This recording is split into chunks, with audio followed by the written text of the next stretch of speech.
Mughira भाई, एक हदीस आती है, कहते हैं कि अगर किसी दूध या पानी में मक्खी गिर जाए तो उसको पूरे का पूरा डुबो दो, क्योंकि अगर एक उसके पर पे कोई डिजीज है तो उसका क्योर उसके दूसरे पर पे है।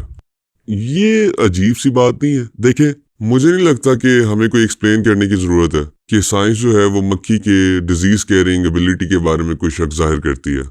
इस पे तो सबका इत्तेफाक है। अब हम क्या इसकी भी दलील निकालेंगे? मक्खी तो प्राइमरी सोर्स है हंड्रेड्स ऑफ डिजीजेस का।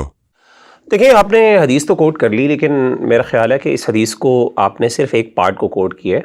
आप इस हदीस के एक और पार्ट को भी तो देखें कि जिस हदीस के अंदर इस बात का जिक्र है कि जी इस हदीस को आप किसी यूटेंसिल के अंदर अगर गिर जाए तो उसको डुबोएं, उसी हदीस के अंदर इस बात का भी जिक्र है कि ये जो मक्खी है ये बहुत सी डिजीज़ कैरी करती है।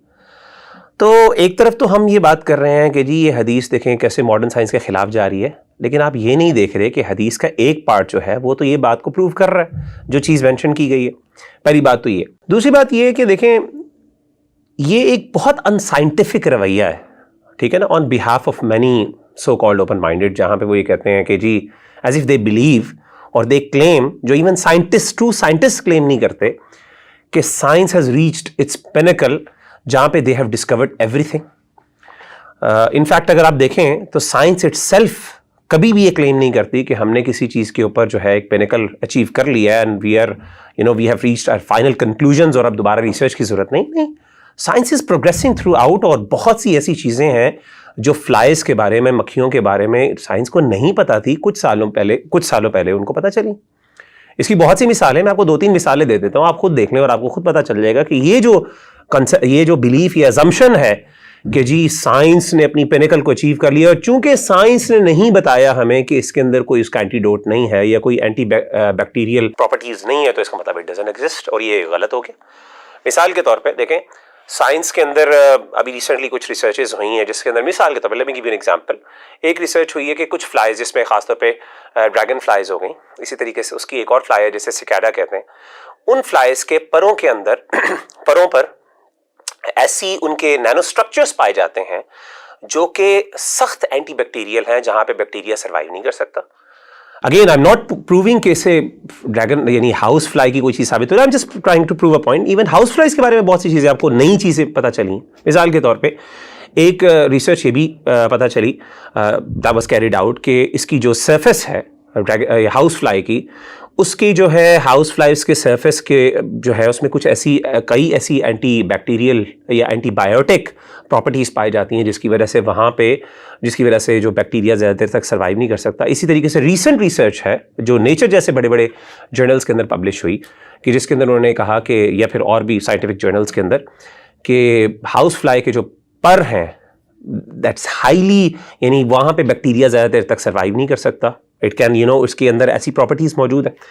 तो अगेन ये सारे पॉइंट्स बताने का मकसद क्या है? मकसद ये नहीं कि मैं ये प्रूव कर रहा हूँ कि ये एग्जैक्टली हदीस ये साबित करे, मैं सिर्फ ये कह रहा हूँ कि ये जो रवैया है ना हमारा, कि हम समझते हैं कि जैसे जी हमने साइंस को सब कुछ समझ लिया और साइंस ने एक कंक्लूजन दे दी है। पहली बात है, साइंस ने कंक्लूजन दी नहीं, साइंस तो अभी प्रोग्रेस कर रही है, यानी साइंस अभी उस स्टार्टिंग पॉइंट पे पहुंची है जिसके एंड तक हदीस पहुंच चुकी, और हदीस ने आपको कंक्लूजन बता दी, अब आप उसको रिसर्च ना करें, एक अलग बात है। और दूसरी बात मैंने जैसे आपको बताई कि हदीस के अंदर 50% पहली बात तो मौजूद है ना कि इसके अंदर डिजीजेज हैं, तो ये चीज़ तो भी तो हदीस को माने कि अल्लाह के रसूल सल्लल्लाहु अलैहि वसल्लम ने क्या कहा, माइक्रोस्कोप से जाके देखा था कि इसके अंदर डिजीज है, आपने ये चीज़ बयान कर दी।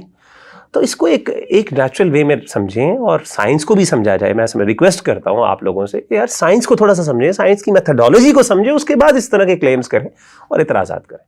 देखें, आज आके तो मक्खी है। देखें, मक्खी डिजीज कैरी करती है। अब क्या हमसे ये एक्सपेक्ट किया जा रहा है लिटरली कि अगर हमारे ग्लास में, यूटेंसिल में मक्खी गिर जाती है तो हम उसको डिबोएं? तो क्या ये डिबोने वाला अमल जो है ये हम करेंगे? क्या ये सुन्नत है? देखिए, आपकी मर्जी है, ना करें, आपकी मर्जी है, आप ना पिए दूध, आपको किसी ने ज़बरदस्ती की है। लेकिन नबी सल्लल्लाहु अलैहि वसल्लम ने एक बात बताई है कि अगर हो जाए तो आप ऐसे कर लो, इसका फ़ायदा मिल जाएगा। लेकिन अगर आप इतने सेंसिटिव हैं और आप समझते हैं मुझे ज़रूरत नहीं, आपको किसी ने बाउंड तो नहीं किया कि जब भी मक्खी गिरे तो आपने ज़रूर डबोना है।